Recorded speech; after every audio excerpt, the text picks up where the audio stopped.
From Krypton Radio and the creators of the Hangin web show, it's the legend of the Traveling Tardis. Look inside and behind the scenes at some of the most enduring and beloved science fiction worlds.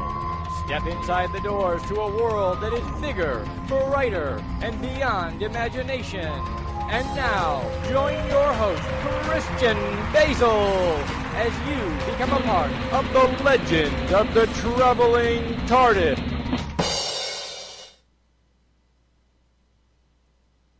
And welcome, fellow Whovians, to another episode of The Legend of the Traveling TARDIS. My name is Christian Basel. Welcome to our radio show. And we've made it. We've made it to the finish line. We are at the end of the series, of the first series, of the end of Jodie's run for her first role in a whole series as the first female Doctor. But what do we think about Jodie? Is she good? Was she bad? Was she kind of indifferent? Don't know. But today I'm going to have a bunch of my friends and some new ones coming in today to give their take on it in a kind of he said, she said kind of way to see if, there's a little different take on the way that people have perceived Jodie as the Doctor. But before we begin anything, and like we've always started, there I have Miss Sage Ia in background ready to do the Who Knew News. Sage, go for it.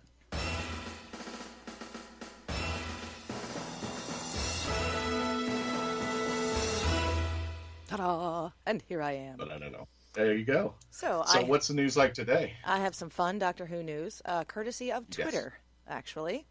To start off with, Doctor Who picked up 2 iTalk Telly Awards in the annual Twitter poll, which was voted on by over 260,000 folks. They had What does that mean? What is that? They had, did you not know about the iTalk Telly Awards? They won please do. They won Best Returning Drama. Uh-huh. And then Mandip Gill won for Best Newcomer. Sweet. Yes, but their Twitter feed was busy and abuzz today, especially, and thank you to our panelists for pointing this out to me earlier. BBC released on their Twitter page a minute-long animated short. And I just happened to catch it right before we started. Santa's sleigh is not working the night before Christmas. And so the Doctor, who is voiced by Jodie Whittaker, offers to lend a hand to Santa. So we do have that fun little piece of Christmas and the Doctor to look forward to before the resolution on Who Nears. Oh, so there's an episode, there's a Clippy episode out there before the New Year's episode. It's just 1 minute. It's an animated short. It was very short. Yes. I gotta see that. there. Yeah. We'll probably post it on the Legend of the Traveling TARDIS Facebook page, so just keep an eye on that. What else we got in the news today, Sage? Speaking of resolution, the Doctor Who magazine, issue 533, actually has a preview and some fun stuff for the resolution episode if you want to get some behind-the-scenes peeks. Plus, again, if you're missing Christmas in the Whoniverse, there is a Christmas quiz to test all things Doctor Who and Christmas. Okay, I'm gonna pass. No, I mean I'm not gonna pass on it. I'm actually gonna pass this. I'm think I'm gonna do so well on this quiz.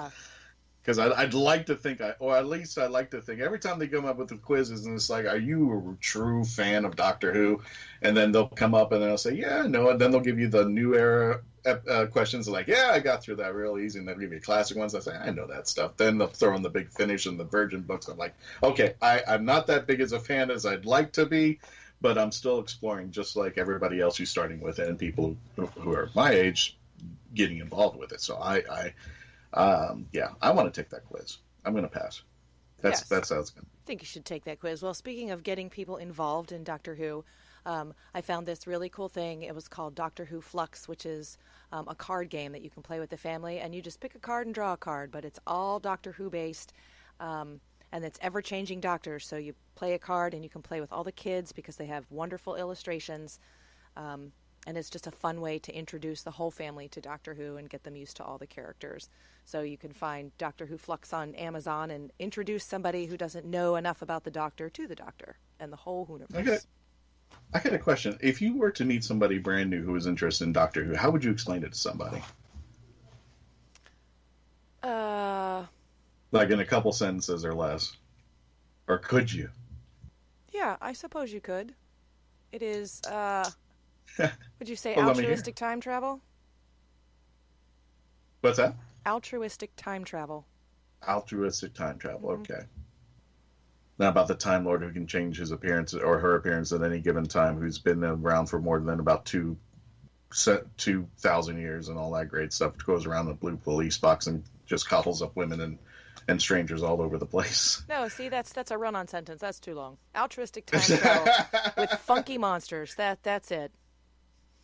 That'll make you watch.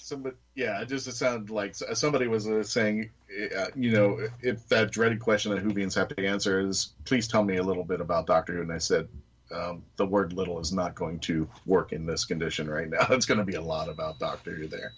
Anything else in the news, Sage? That is all of my news for today. So take it away, Christian. All right.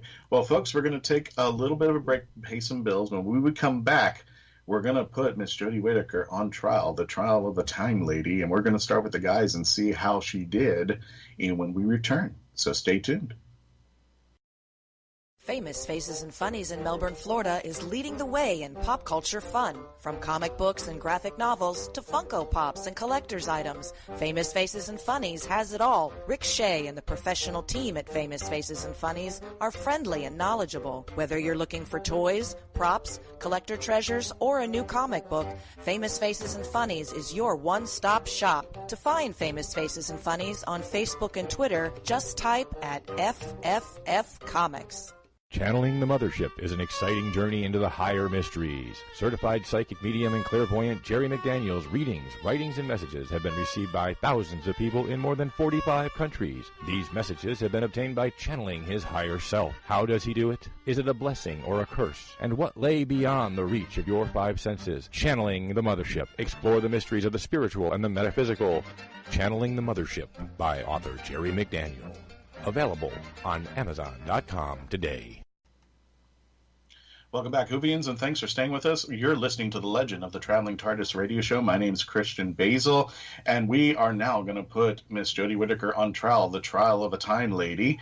But we're going to start out with the blokes. We're going to start out with the guys, and helping me do this is, first of all, Mr. Brian Burress. You know him better on his YouTube videos as Dr. Freedom. Hello, Dr. Freedom. Hello. How you all doing out there? Good. And we also have on our panel, coming back, is Mark Muncy. You know his books, especially Erie, Florida. If you're any Floridian, you like horror, you have to have his books on your shelf. Mark, how you doing today? Fantastic. How are you, sir? Not bad. And for his first time on the show, really your first time on this show, really, I've got my boss on the show, Mr. Garrett Pomichter. You know him better as the host of Hanging with Web Show and the Hanging with Web Show Radio Hour and all of his YouTube videos. How you doing, Garrett? Pretty good. Looking forward to tonight, man. Awesome. All right. Well, you know how the show starts out normally. We're doing a little something different. We're going to do guys and girls. So, gentlemen, on the basis of your 10 TARDISes, 1 being and 10 being how would you rate Miss Jodie Whittaker? Dr. Freedom, I'm going to start with you as an actress. Okay, I'd have to put her in between around, say, about a 7, I'd have to say. About 7. Okay, there. Yeah. That's her. Okay. Gotcha. Mark, how would you rate Jodie? I would definitely give her a 7 or an 8 as well. 7 or 8. Which number would you hold on to? I'll hold on to 8. I'll hold on to 8. On to 8. Definitely good. Gotcha. And Garrett, how would you rate Miss Jodie Whittaker as the 13th Doctor? I think, you know what, I'm going to go a little bit higher than the gang here. I'm going to rate Jodie at about 8.5 Traveling Tardises. You got it. With a caveat, though, that I rate the series as a whole at around a 7 Traveling Tardises. So but Jodie's performance, I want to about an 8.5. About an 8.5. Well, Dr. Freedom, you rated her the lowest. It's not actually a bad score for her, but 7 there. With the good stuff and the bad stuff with Jodie out there, what do you think? Well, I think it's just the fact that we're dealing with, a brand new Doctor. It's a whole new season, and we went through much the same thing with Peter Capaldi at his first years out. Where people were having a hard time, adjusting, to a different Doctor, because in his case, he was the first Doctor we had of a certain age, and now we have a Doctor of a new gender, which is something that it's taken quite a few fans a bit time to get used to. But I believe she's going to come back stronger in the next year. I think she's going to probably have some more input in the following year. So I know she's going to get better as time goes along, because that's just how we are as being Whovians. It takes a little while to get adjusted to a new doctor, but in the end, we usually get it by the time the regeneration comes around. So, Okay. All right. Mark, you rated her a little bit higher, almost a 10, an 8. Tell me your pros and cons about Jodie as the Doctor. Pros, I think she's fantastic. To be honest, I would rate her higher. I just, it's the writing has been so inconsistent, and she hasn't been given any significant material to work with. I think she's doing the best she can with what she's got, and I'm really hoping something comes down the pike that gives her some meat on its bones. Something. She needs a Capaldi style speech, or even a Pandorica type event to really see how she can do overall. But other than that, I think she's fantastic. She's definitely got the attitude, the can-do spirit. I like that she's very, hands-on, likes to build things and all that as the character, which is very cool. But like I said, then there's just that little bit where it's like, okay, is she aping Tennant here? Is she aping Tom Baker here? She seems to be, trying too hard to try to be other doctors instead of finding her own way. Gotcha. Garrett, you went a bit higher. You took a console, slashed it in half, and said 8.5. What brings you up to 8.5, and why is she not a 10? Well, I'll tell you, I go right back to what Mark just said. And we're talking about her acting, because I think this woman is gorgeous. I'm sorry. I wanted to throw that in. I go right back to what Mark said. It was if her rating seems lower, it's because of the material that she was working with. I thought from her early introduction all the way through the season, she brought energy, she brought enthusiasm, she brought an expertise in creating the character, for making it her own. But you can only do so much, and the material she was given to work with, again, not to echo it too badly, what Mark said, she was working with material that left her as kind of hollow. It left her as a caricature of other doctors, which, in all fairness, may have been somewhat intended, so that she would speak to a classic Whovian. But the problem is that the classic Whovians are looking for a new doctor with each regeneration. You're looking for her to bring her own flavor to it. And I thought, she did a really, really great job of infusing that character with a new energy. Her gender became a non-issue right up front because they made fun of it. And she did a good job making fun of it and not letting it become the defining element of her series. However, again, over and over and over again, I think the material was just not what the Doctor Who audience has come to expect. And no matter how good an actor or actress she is, she can only bring the performance that's in the script to life. So that's why I was down at an 8.5. But again, I think with the right material, I was over an 8, because I think with the right material, Jodie can really deliver it. I think when she's got more meat and more substance to work with, I think she's really going to bring an A game, and I just hope they give her a chance to. Okay. Gentlemen, what I'm going to do is read you some quotes. They're quotes that are kind of mixture good and bad about Jodie. Now, not necessarily, and some of them might be just off the wall. I just pulled up some things that interest my mind, and I wanted your take on things, and believe it or not, some of them are quotes from me. So I want to see how my quotes gelled in with what you may have thought of. But starting with you, Brian, and anybody can jump in on this, but starting with you, Brian, one of the quotes I pulled, she's too much like 10, and I think you were the one who parroted that response as well. Yeah, well, yeah, as he just said, yeah, she does show characteristics that remind me of 10, maybe even a bit of Matt Smith, but at the same time, I've also seen, possible classic doctors in her myself. But, I can agree with that statement, though, pretty much, that, yeah, she's shown a lot of tendencies, that remind me of David Tennant. Mm-hmm. I'm thinking the same thing, too, and that was one of my challenges with Jodie. And here's another line, Mark. I don't see the space god. And I'm going to elaborate on I'm going to elaborate on that note, because this is my feeling towards it. we've seen things about the Doctor, not only from the current form of the Doctor in the new incarnation, but in the past. And maybe I agree with this note just a little bit there, or maybe a bit more, and I think, going with what Gareth said, I think it's the writing. I don't see the space god. What do you say to that? No, I agree. I think that, like I said, she needs that that moment, that speech. And I kept thinking, it's first season, I understand, but they even gave that to Eccleston in his first season. They gave, I think Tennant had the big speech at the end of the Christmas Invasion right in his first episode. It is protected.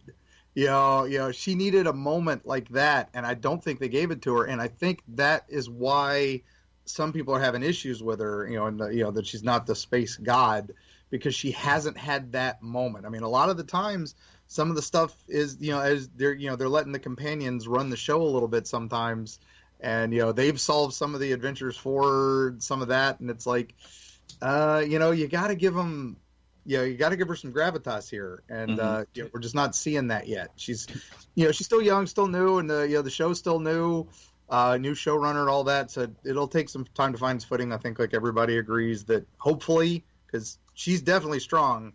It just to that point, when, the lack of gravitas in her Doctor. Does anybody else feel like the whole series was written with a toe in the water? Like they weren't.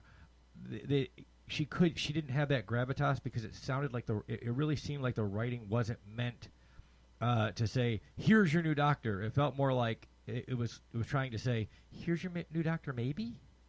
We don't know. Here's the thing. It felt tentative to me. Go ahead. It felt very, very tentative to me. Here's the thing. I've had moments in the previous Doctors, and it took a while for Capaldi to have it, where we hit the ground running with Doctors. When Eccleston had his moment as 9, I felt it when he was telling the nesting consciousness, I am talking.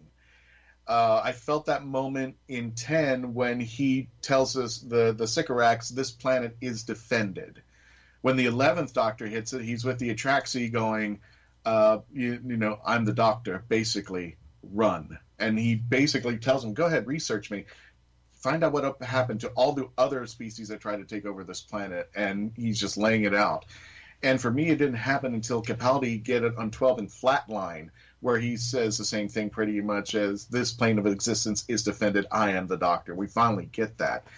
And I thought I saw a moment in the first episode with the woman who fell to Earth on the scaffolding. I thought I did, but maybe I didn't. I just didn't feel like it had the gravitas that those other moments had. It felt kind of like, hi, I'm the Doctor, maybe? I could be the Doctor? Do you want me to be the Doctor? It really felt like that. It wasn't the performance, though.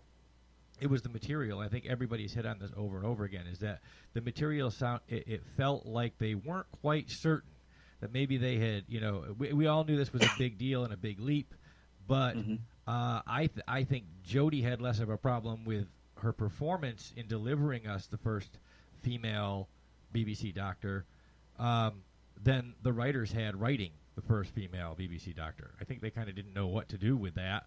And, they were half-stepping the whole time.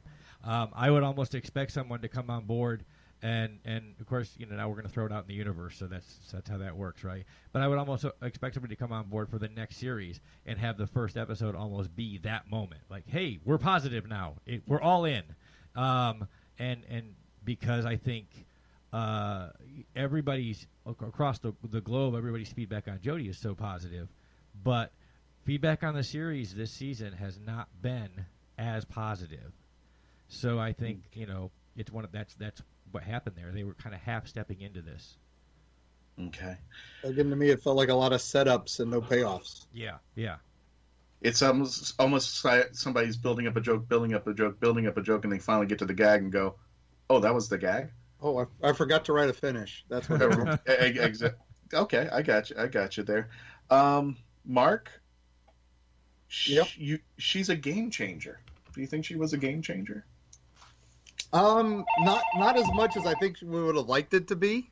Mm-hmm. I think there were definite issues. There were moments of that where she could have been something awesome, and and changed the story. But to me, it felt a lot like the last few seasons. They were afraid to step out of the comfort zone a little too much. Yeah, that's what I agree. Okay. I want to agree. It just feels like they're holding back, is what it feels like to me. Brian, Jodie is someone I can relate to because she's a woman. Well, it's not necessarily that she's a woman. It's just, that shouldn't really matter. To me, it's the fact that she's personifying a character that I fell in love with like 35 years ago. Mm-hmm. And she's the current incarnation of that. That I can identify with. Man or woman, I really don't care. Yeah, I think so. I think the idea is if this was done right and done well, then the issue of gender or the whole because she's a woman should vanish. It literally should become because she's the doctor. Period. But let me ask you this: in spite of, not in spite, but in everything that's gone on in the past, because also the line over here, it's about time. What does that mean? Because that was the big hashtag. And I could see where people, when I was reading some stuff, were offended. It's just like, well, what do you mean? And people saying that people could relate it because she's the first woman. What about the previous 13? Could you not relate to anything? Because I would see women go and cosplay previous doctors. The 8th Doctor, the 1st Doctor, the 2nd, all of them. So there must have been some kind of relation that somebody could have. Does gender really mean that you can relate to somebody? Well, I think that the answer to that is that everybody looks to admire a hero, and a hero that looks like you is one that you can immediately identify with. The Doctor has an androgynous quality to being his own. He's his own thing. It's not, the Doctor isn't man, Doctor isn't woman, Doctor is Doctor. Doctor is Time Lord. So the idea of demonstrating that for the other half of the gender population is a good idea. But again, it's more about the Doctor being that hero than it is about the Doctor being the first woman. And that's why I think, again, all of our scores indicated the same thing, which was that Jodie delivered one hell of a performance and that she wasn't given the opportunity to shine as the Doctor. And when that moment comes, then gender disappears. It will all fall away, and she will just be the Doctor, which is what she should be. Brian, I'm going to hit you with this one. Jodie's downfall, big letters, Chibnall. Okay, once again, we have to put on the fact that people have been making fun of showrunners since the dawn of time. Even back past John Nathan Turner, people are like, I judge this guy based off other episodes he's done back in the past. You can't do that. You have to sit back and have faith in the fact this guy's had experience running shows before, and maybe he didn't get it quite right this time, but maybe they'll learn from their mistakes and build on it in the next season. It's just amazing to me how many people were, making up all these really bad mock names for Chibnall before he even, started the first episode. It's like, it's true. Mark, you forget she's female, and you think she's the Doctor. No, I agree. I think she took it and ran with it, and I didn't bat an eye at it. I've been around since as long as it's been here in America, and as you mentioned earlier, I'm one of those guys who did read the Virgin books and did follow all the big finishes, and some of the Unbounds had all kinds of crazy doctors, and so it's never been a problem for me who the Doctor was, as long as they owned it and as long as the story's good. And I think that's where this season's failed, this story. So there were a lot of setups and not a lot of payoffs. There were a few really great episodes, especially towards the end there, but it took a long time to get there. So I think it was definitely an up and down season. And so, what? Speaking of that, you said that Chibnall's name is on it as a showrunner, so he gets to own that. He gets to take the heat for it, as it were. But there's a whole writing room. There's a whole writing room, regardless of who's taking credit or who's who's running the show. And so when you don't deliver the material, for the performance, it's not on one person. It's a team effort, and it's a Chibnall team because that's the showrunner. But it's not Chibnall. It is the writing team this season. And again, it may just simply have been the idea of cold feet, running into a new paradigm. And so you got to give them a break there. Okay, there. So I think we can wrap it up, and we got to get the girls on next. But I could safely say I think we are all in agreement. Jodie is a great actress with bad, not so great material to try to establish her character, and hopefully that's something we'll see in the in the next episode there. That's the feel that I'm getting out of there. But folks, we'll be right back. We'll continue our trial of the Time Lady in just a few moments. Got a few commercials to help us pay our bills, so sit back, relax, and continue to become part of the legend. Hello, sweeties. I'm Crystal Moore. I play the Doctor in fan series Doctor Who Velocity. You're listening to The Legend of the Traveling Tardis radio show. How you doing, everybody? This is KG Bethlehem. I'm an author of a new book called Certain Moments of Time. It's a collection of short stories. These short stories range from post-apocalyptic, dystopian, anti-utopia, as well as general fiction. You can find Certain Moments of Time on sale at Amazon.com, where you can purchase the ebook format as well as paperbook format. You can also purchase it at Lulu.com, paperbook format, and will be on sale soon at BarnesandNoble.com. From the imagination of author Kevin J. Kessler, the Rosinante dragons are no more. They have fallen into the obscurity of lore. Now warrior Valentine Beret and Seraphina, a magically gifted princess, are on a mission to save the world of Terra. Together they must face the Rosinante legacy and combat the greatest threat their world has ever known. In the end, who is stronger, the man or the dragon? Find out in Kevin J. Kessler's The Rosinante series on Amazon.com today. Ladies and gentlemen, welcome back to the Legend of the Traveling Tardis radio show. I'm Christian Basel, and we are continuing our episode, The Trial of the Time Lady, and we're going to bring in the ladies into the booth. And starting off, we're going to bring back our favorite regulars. We have, from Song Swan Instagram Cosplay, Jessica Womack. Jessica, how you doing there? Hello. Hey, I'm doing great. How are you? Welcome back. I just came back from Hall Mats for my very first time. I'm going back next year. I'm going back. That was fun. I was so curious about it, and I saw all the photos, and I was like, dang it, I should have gone. You got to come. We go back next year. I'm definitely going there. I want to also introduce Miss Melanie Dean, our returning panelist, and I want to talk about your Etsy store. Is that Pieces of Melee, right? Yes, Melee. It is. Pieces of Melee. Yep. Can you tell us a little bit about your store there? Basically, the store has a lot of the same things that I sell at the cons. So a lot of the prints of my artwork are on there. And right now, because it's the holiday season, here comes the big plug, I do a lot of tea infusers as well. So funny enough, all my awesome Reddit people out there that love Secret Santa things have made me not get any sleep these past few weeks. Which is awesome, but it's scary too. So because you got to keep up, with the product there, and not only that, I think Claremont Con, you and I were at a booth together, and but for the most part, if you've ever come to one of the conventions that I've gone to or the Hangin With show, Melanie is there. So if you see us, most likely Melanie is somewhere around out there. Yep, come find me. I know I'll be at Bartow too. And without further ado, I want to introduce our special guest as well for her first time on the show, Miss Mackenzie Flohr. She is the author of The Right of Wands. Tell us a little bit about that book, Miss Flohr.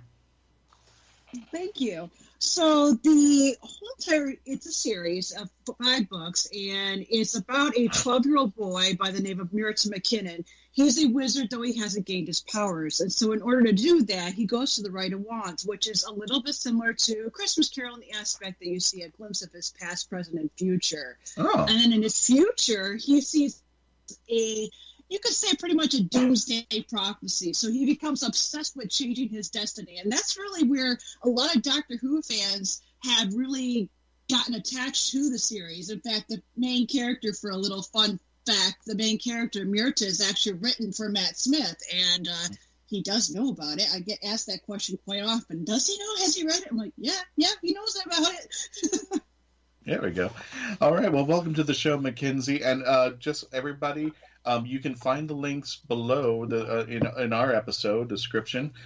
Check out all the links on all 6 of our panelists, and please check them out. Please go to their stores, check out their books, check out their YouTube channels. These guys are all wonderful and definitely talented beyond compare. But without further ado, we're going to do our Traveling Tardises again. 1 being 10 being Jessica. How would you rate Jodie as the 13th Doctor? I would actually give her a 9.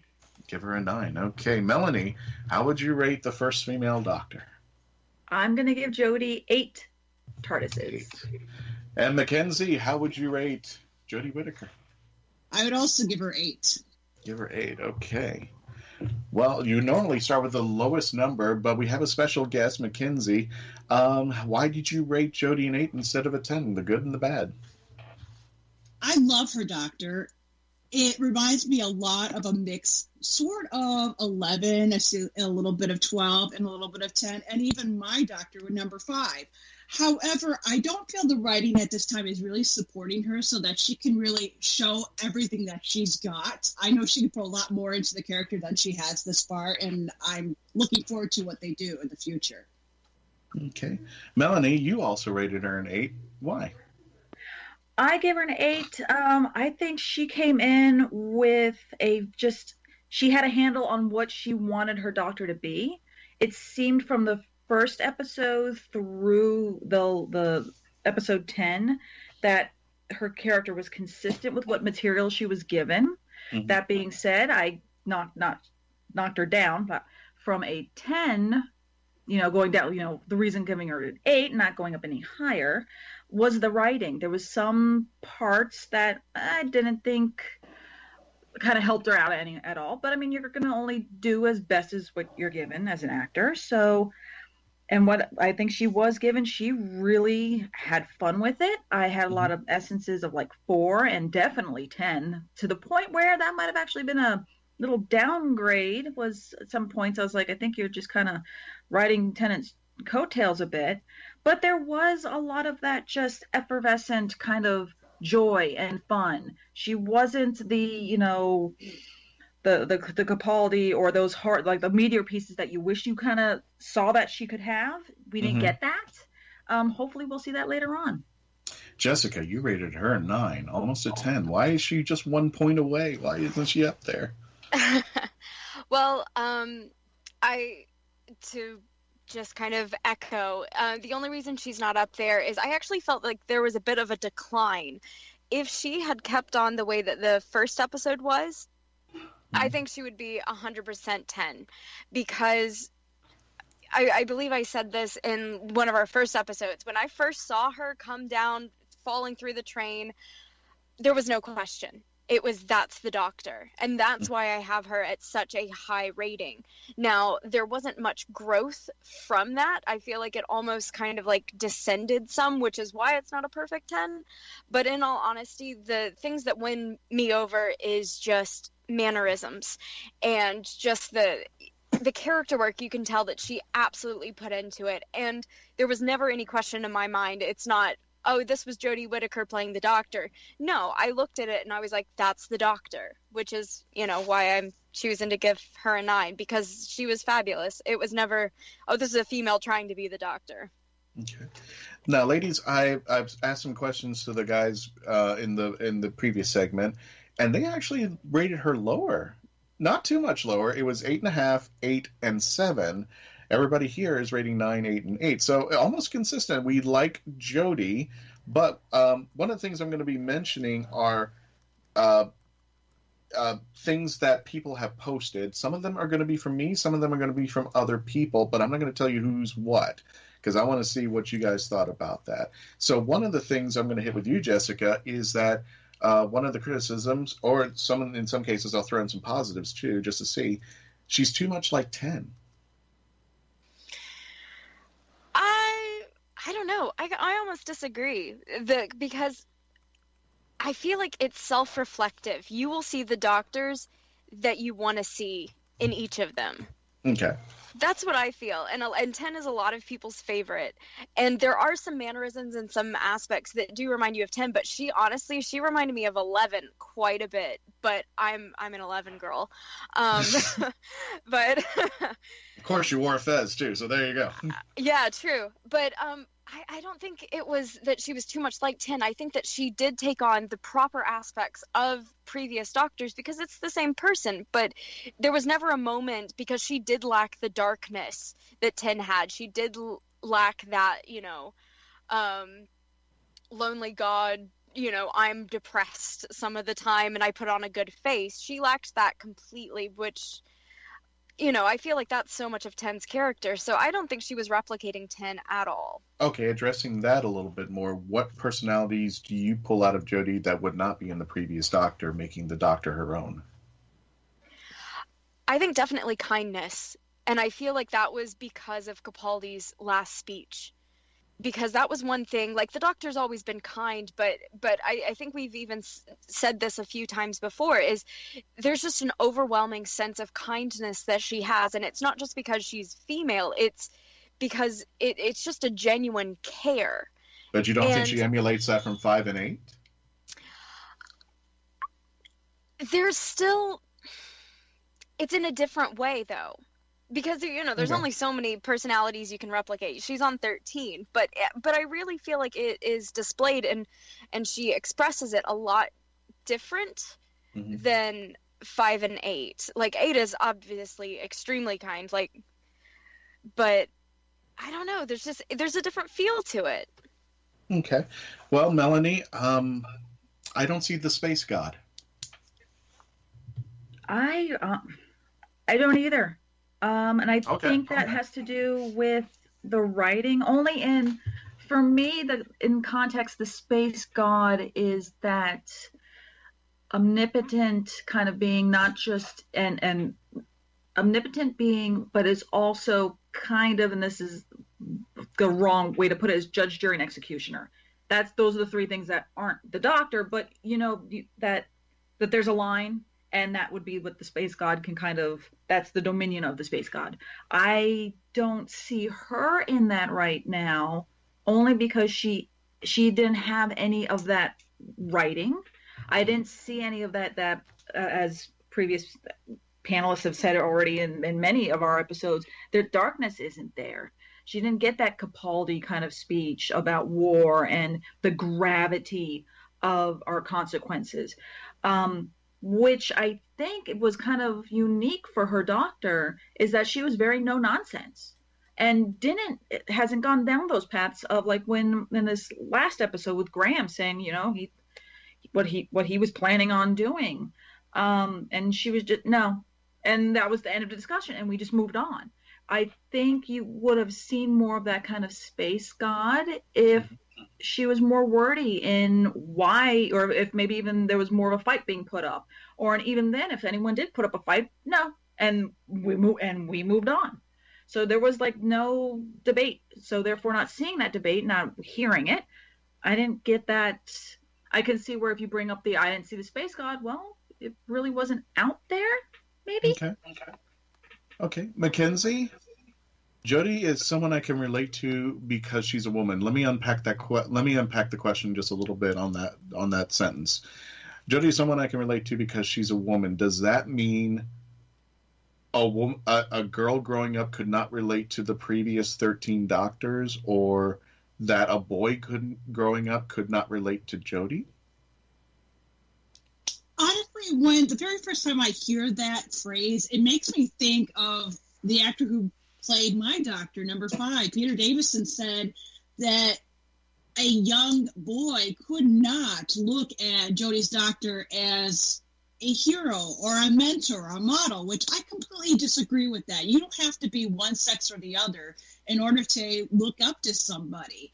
Mm-hmm. I think a part with Jodie is her doctor shows a lot of empathy, which this is actually a conversation I have going on in my real life, because I work in a bank, and that's one thing we talk about a lot is empathy, how this generation of young people, they don't have the empathy that older people used to have, just because a lot of it is technology or they can't relate to it. So I think part of it is that Jodie's doctor is very direct, which that's great for the doctor. No nonsense, direct, let's go on with it. But that can be also a downside, because if you're too direct, you can come across as being one of those that you don't care. But fortunately, Jodie is not one of those doctors that doesn't have that issue. She cares, and maybe a little even too much at this point. Well, let me unpack the question even further, and I'm going to volley this to the three of you. Does my genitalia dictate how I can relate to somebody? Can I not relate to somebody like Wonder Woman? Could a girl not relate to Superman or Spider-Man or Iron Man? Could somebody a boy not relate to Aquagirl? I mean, I don't know why something I'm toting around is going to make it. I feel like that's more of a characterization and somebody that I can relate to more than what makes me go pee. For a better term.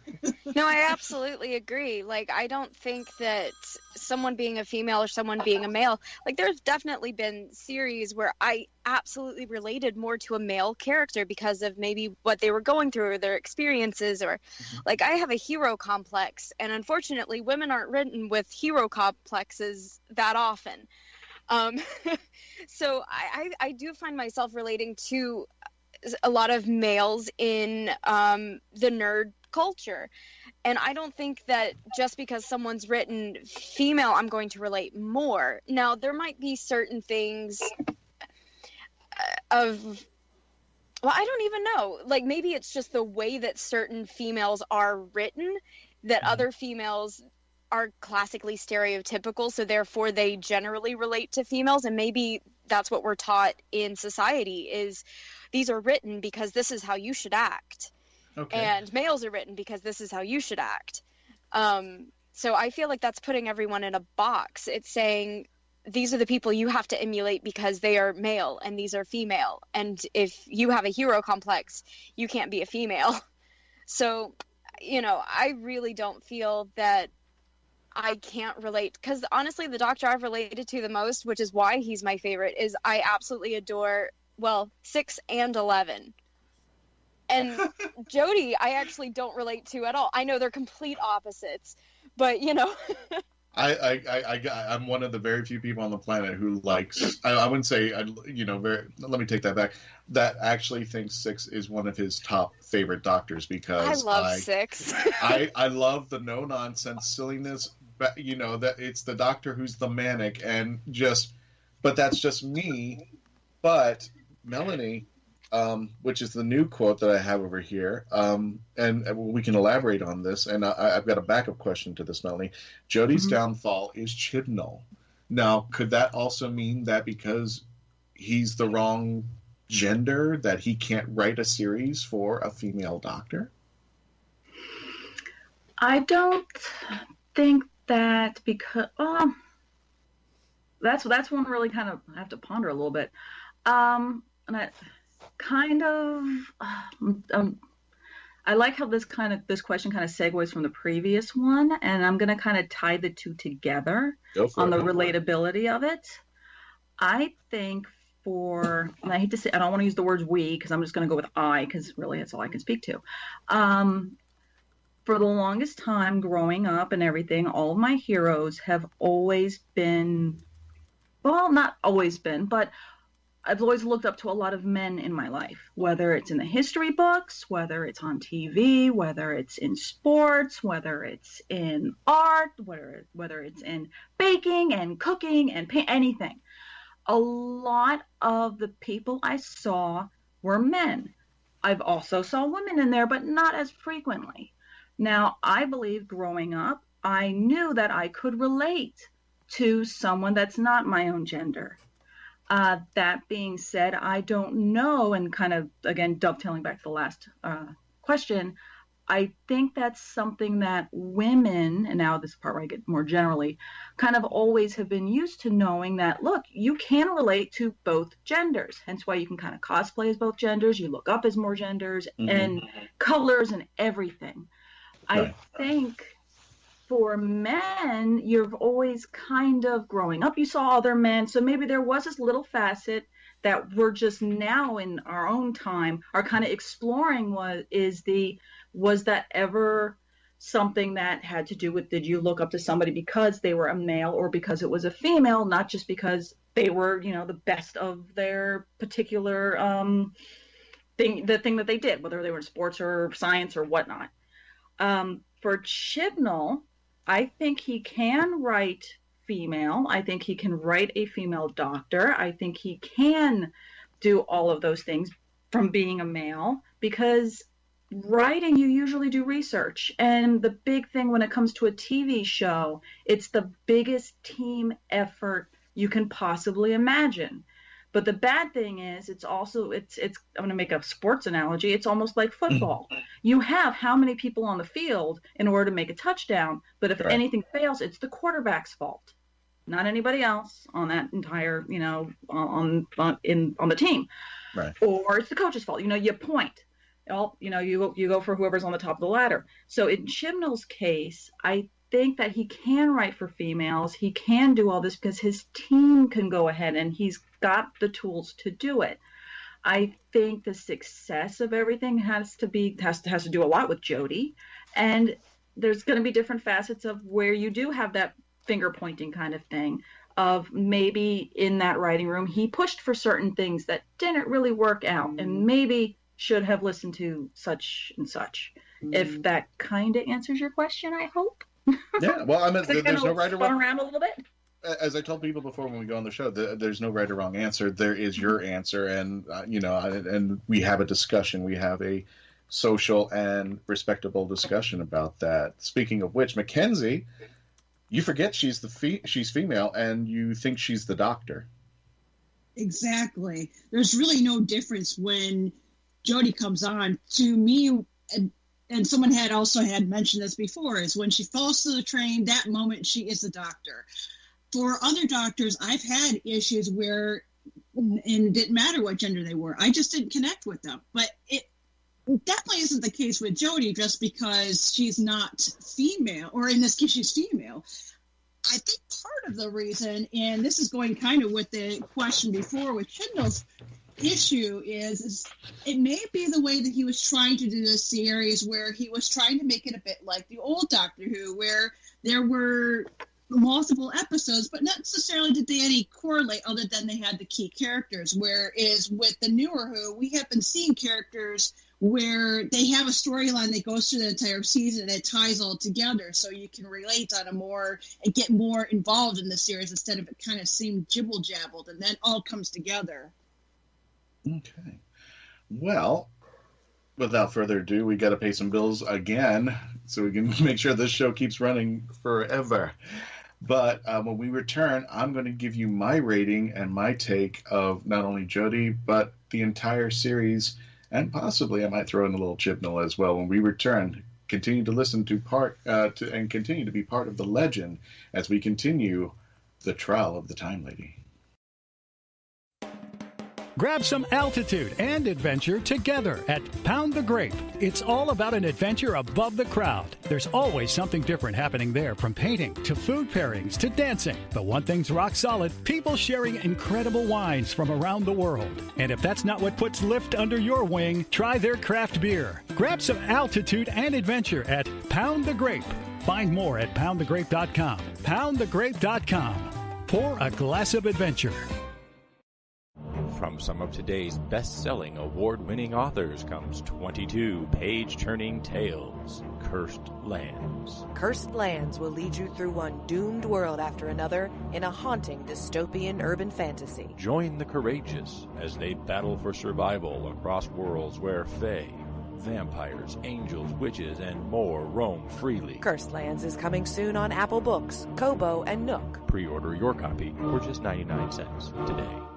Best-selling and award-winning author of true crime and crime fiction, Yvonne Mason is back with a brand new book, The Pink Canary, a book that delves into the life of a drag queen and a marvelous whodunit. You can find this and all of Yvonne's other works on Amazon.com, or find Yvonne Mason on Facebook and Twitter. He's gonna kill me. Buy your copy of Pink Canary now. Hi, folks. Welcome back to The Legend of the Traveling Tardis, where we continue and wrap up our review of Jodie Whittaker and the Trial of the Time Lady. And I did promise you at the end of this that I would be giving you my rating for Jodie. But before I do that, I just want to let you know a little bit about me. For some of you who may be just joining into the series and maybe don't know who I am, but I am the host of this show. But to just give you just a hair of a background, I grew up as a creature of PBS. I was a kid of PBS. This is how I first saw Doctor Who. The reason why I'm going to tell you this story is because I want to let you know about my doctor and my time with Doctor Who and the adventure that I've had for the last 30-some-odd years on this planet, and loving and breathing and worshiping the space god we know as Doctor Who.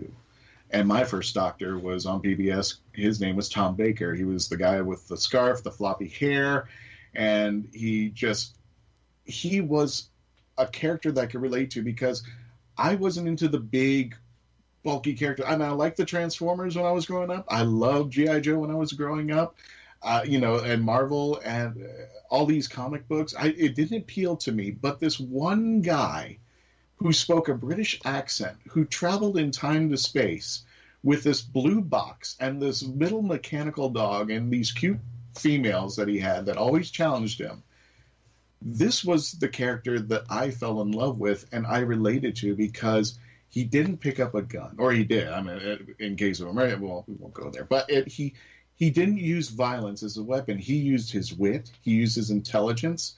And when he put it in the face of the bad guy, like Mobius, when he's gone like Chop Suey, the Galactic Emperor, it was that kind of stuff that I fell in love with the Doctor. And the reason why I'm mentioning this is I grew up with a core value of what Doctor Who was.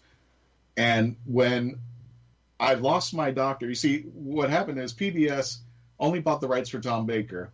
So I watched Tom's doctor fall off in Logopolis, so fall off the Pharaoh Tower, hit the floor, become a blonde, and then all of a sudden it started again with a robot. And I didn't understand what was going on. So I thought that was Doctor Who. So I don't disavow the kids who growing up going like, I don't understand, because I didn't even know until they had the 5-Doctor special episode that not only there was more than one Doctor, but there was a new Doctor coming in. And I hated Peter Davison. Not because he was a bad actor, not because he was a bad doctor. He took my doctor away. And all the values and all the things that I loved about what Tom Baker put into my doctor, I thought were gone. But instead, I continued to watch the series and just move on. I know the feeling. I know the feeling because, you see, when I first started watching it, I watched it on PBS as well.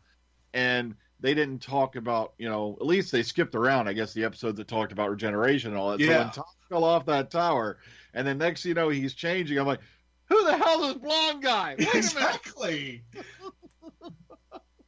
And you know what? I was like Rose in that little extra in the before the Christmas invasion. Can you change back? Can you go back to what you were? I don't like you. But I watched it. I continue watching Peter Davison. And you know what? I loved it. I kept watching. And then when it was Colin Baker's turn, I kept watching because I enjoyed it. I enjoyed who was playing the Doctor. I enjoyed the values that were still in there. And when we talk about wibbly wobbly, we're talking about sets. We're not talking about the Doctor. We're talking about things that, and I'd overlooked how bad, what was it? The one with Jason Connery, Sean Connery's son. And they're on go-karts, and they only travel like 1 mile an hour. I overlooked all that because I thought these were great stories. I thought these were wonderful things, and I watched the Doctor. And that's who I fell in love with this character. Well, One thing I'd like to add that I didn't say earlier was that there are parts of Jodie's Doctor that remind me a lot of Davison. His sense of fair play, the tendency to, just that, the attitude, the lightness in the attitude reminds me a lot of Davison. Oh, yeah. And when they took it off the air in the late 80s, and I thought it was coming back, and I had to wait 10 years until this guy named Paul McGann came around, brought back my Doctor. And, I actually met Daphne Ashbrook, and I did her some kind of favor, and she goes, I think I gave her something or something. I forgot, but I did her a favor. And she goes, I want to thank you. And I said, no, I want to thank you. You were part of something that brought my childhood back to me. And she was literally like, oh, and gave me a big hug about that. But not until 2005 did Christopher Eccleston come back and bring back the series. And I was a little skeptical. The guy was in a leather jacket, shaven hair. I'm like, this is my Doctor now? So I was scared about that. But Chris Eccleston was not only one I think was the Doctor, but knowing that he went through a war, I saw my Doctor through his eyes with all the history and baggage that he was carrying around there. Now, I remember a YouTube video, if anybody remembers it, it was John Nathan Turner, who was the producer at the time, the showrunner for Doctor Who in the late 80s. And sitting out in the audience was Chris Chibnall. And what was supposed to be a Q&A and a fun time that I guess the producers thought was going to be, it was Chris Chibnall just taking on John Nathan Turner. So right now I feel like I should be in that chair. Not that I'm running for showrunner of Doctor Who, which wouldn't be a bad idea, but I'm sitting in that chair and I want Chris Chibnall to be on the other side. I just wanted to tell you this because I want to let people know that I do have criticisms, and not every Doctor Who's going to be great. There's been 800 some odd episodes. Not every one of them are going to hit them out of the park, but I still cherish them. And I tell people often that, you know what, if they put in a Mr. Potato Head, dressed it up, put him in a burlap sack, called that Doctor Who and ran 3 years with it, I would probably still watch it. As long as the stories were good and the characterizations were wonderful and the companions really had a say in what they did with the Doctor to give a good buddy-buddy team, I would watch it because this is the most wonderful science fiction show I've ever seen. So if I come out with criticisms, it's not because I want the show to go off the air. It's because I want to remind Chris Chibnall of the values that I hold, that I grew up with. And I'm hoping when I saw him take on John Nathan Turner, I thought we're ready because he took on John Nathan Turner. He really loves Doctor Who, and he had those values instilled with him. Now, I just want to remind Chris,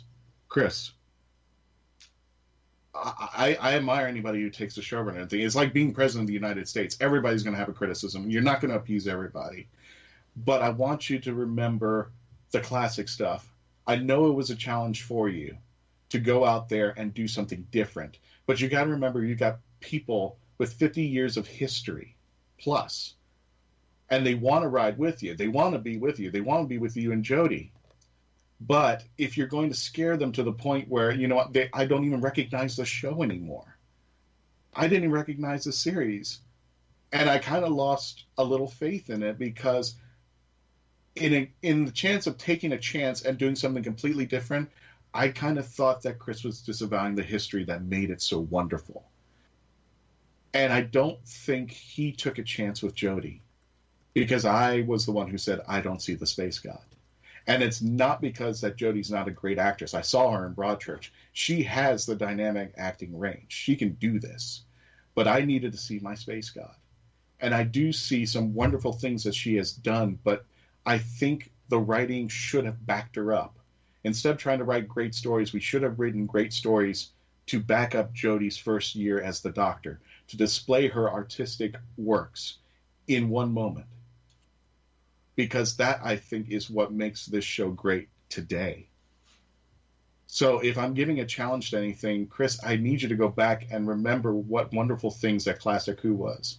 And Jodie, I just need you to go dark. I need to see the space god. You're a wonderful actress. And if I see that Capaldi, if I see that moment that we've all addressed in here and talked about, I think I'll be ready to go on to you and say, hey, you know what? This is a wonderful show. This is everything that I've been waiting for. And I don't care, that you have memories. You're a great actress, and I see the Doctor through you. And it doesn't care what gender it is. But that's just my opinion. And this number is not against Jodie, but just because the series has not shown her yet, I gave her a 7. And this is not Jodie's fault. It's because the writing needs to show more dynamic where she is. But that's just me, folks. And you're more than welcome to challenge that in future episodes. Everybody, I want to thank everybody who's been here. Dr. Freedom, Mark Muncy. I want to thank my boss, Garrett Pomichter, for convincing me to doing this show and starting it off and going my own way. And I want to thank my friends, old and new, Jessica, Melanie, and Mackenzie. Thank you for coming on. And I want to thank everybody who's been on the show to support us. And I want to thank you for listening. Because just stay with us, because the ride's not over yet. Far from it. We still got the New Year's episode, and we're going to be doing a lot more episodes talking about our favorite TV show, and we'll be at conventions all over the place. I want to thank you all for listening, to continue to listen and tell your friends to listen. And thank you for continuing to become part of the legend. This is the DNA of the most dangerous creature in the universe. What? It's been buried on Earth since the 9th century. It's not going to stop until it's taken control of this planet. It's going to kill anyone that gets in its path. Does it have a name?